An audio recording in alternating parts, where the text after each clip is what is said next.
चुनाव जितना बड़ा होता है उस क्षेत्र के अधिकारी की जिम्मेदारी भी उतनी ही बढ़ जाती है। उत्तर प्रदेश में 7 विधानसभा सीटों में उपचुनाव हुआ। बांगरमऊ विधानसभा वो खास सीट थी जिस पे कहीं ना कहीं पूरे प्रदेश की निगाहें थी, जहां पे आए दिन राजनीतिक पार्टियां अपने दलबल के साथ ताबड़तोड़ रैलियां कर रही थीं, जनसभाएं कर रही थीं। मुख्यमंत्री ने खुद 20 दिन के अंदर 2 बार जनसभाएं की। सोचिए आप कि उस अधिकारी पे कितनी जिम्मेदारी का ग्राफ बढ़ जाएगा उस क्षेत्र के अधिकारी के। हमारे साथ उसी विधानसभा क्षेत्र के उपजिलाधिकारी हैं दिनेश कुमार जी, जो काफ़ी तेज तर्रार छवि के हैं, ईमानदार छवि के हैं। बेबाक अंदाज में हमेशा उनका जो है किरदार निभाया है। उन्होंने बड़ी शिद्दत से इस विधानसभा उपचुनाव को संपन्न कराया, बड़ी शांतिपूर्ण ढंग से। क्या रणनीति थी उनकी, जानेंगे। हमारे साथ दिनेश कुमार जी हैं। एसडीएम साहब, क्या संभव हो पाया जिस तरीके से आपने बड़ी ही कुशलतापूर्वक, बड़ी संपन्नता से जो है ये चुनाव करवाया? क्या रणनीति थी आपकी? 21/9/2020 को जब चुनाव घोषणा नहीं हुई थी, हमारी यहाँ नियुक्ति की गई और उसमें मैं यहाँ के लिए एकदम बिल्कुल नया था, अजनबी था और कोई स्टाफ हमारा परिचित का भी नहीं था। अचानक मेरी नियुक्ति यहाँ पर एज एसडीएम किया गया। इसीलिए किया गया कि हम चुनाव यहाँ कराएंगे और उस समय हमें लगा कि शायद दिक्कतें आएंगी, लेकिन हमारे कलेक्टर साहब, डीएम साहब, हमारे एडीएम साहब ने पूरा सहयोग हमको दिया इस मामले में लेकर के। ये ज़रूर है कि ये बाई इलेक्शन होता है, बाई इलेक्शन में दबाव होता है और काम का महत्व इसमें बहुत ज़्यादा प्रेशर रहता है कि काम समय पे किया जाए और काम बिल्कुल सही तरीके से हो। चुनाव में पिक टू पिक करना पड़ता है, टाइम से टाइम करना पड़ता है और जो भी एजेंडे होते हैं, समय नियत होते हैं, तो उसके लिए हम लोगों ने अपनी एक रणनीति बनाई। रणनीति इस समय से बनाई कि जो भी हमारे नियत समय में काम हैं वो हम समय से पूरा करते रहें और समय से अपना काम पूरा करें।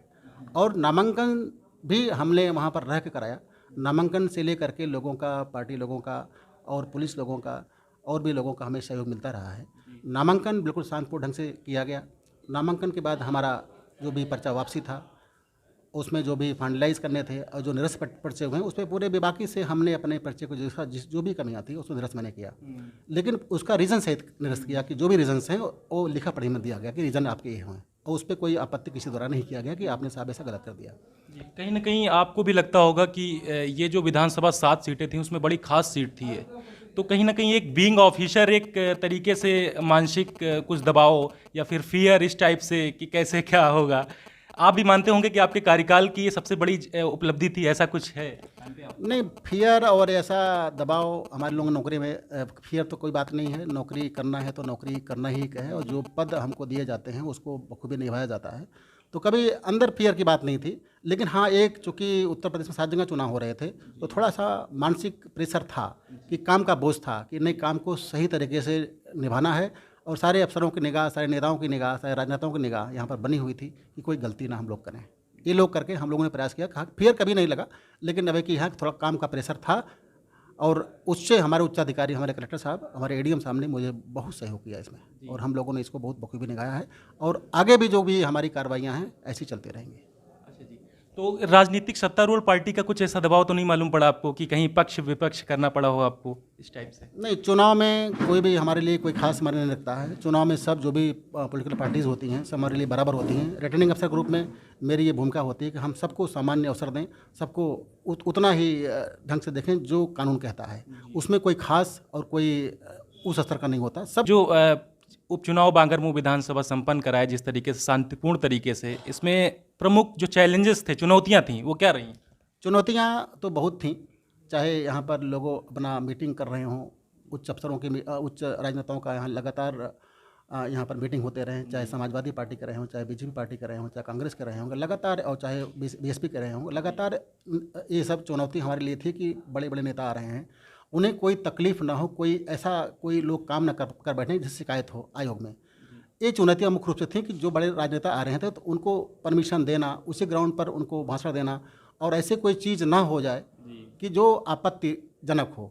हालांकि इन लोगों ने मेरा सहयोग इसमें किया, कोई चुनौती मुख्य रूप से आई नहीं। हमने सबको बराबर से डील किया, किसी ने कोई मौका नहीं दिया गया। बीइंग ऑफिसर उपजिलाधिकारी बांगरमऊ विधानसभा से थे आप, आपको ये कहीं ना कहीं लग रहा था कि 7 विधानसभा सीटों में बांगरमऊ विधानसभा कुछ खास सीट है, ऐसा भी आपको रियलाइज? बांगरमऊ विधानसभा बहुत खास चीज़ थी क्योंकि यहाँ पर लोगों की निगाहें टिकी हुई थी।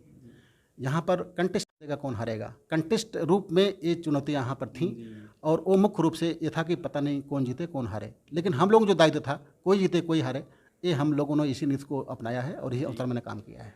तो ये थे बांगरमऊ विधानसभा सीट से जो उपजिलाधिकारी दिनेश कुमार जी, जिन्होंने बड़ी शिद्दत से, बड़ी बखूबी से, बड़ा शानदार प्रदर्शन किया उपचुनाव में। और विडंबना देखिए, किसी राजनीतिक पार्टी ने इनको शायद शाबाश भी नहीं बोला होगा। तो अमूमन होता क्या है, कोई अधिकारी को क्रिटिसाइज लोग करते हैं, आलोचना करते हैं मौका पाकर, लेकिन मेरा मानना है कि व्यक्तिगत तरीके से जनता को, आम जनमानस को, उच्च अधिकारियों को, जनता के प्रतिनिधियों को, मीडिया को उसकी कहीं ना कहीं उनके कार्यशैली पे तारीफ भी करनी चाहिए। Saurabh Vajpayee, global Bharat TV, Unnao.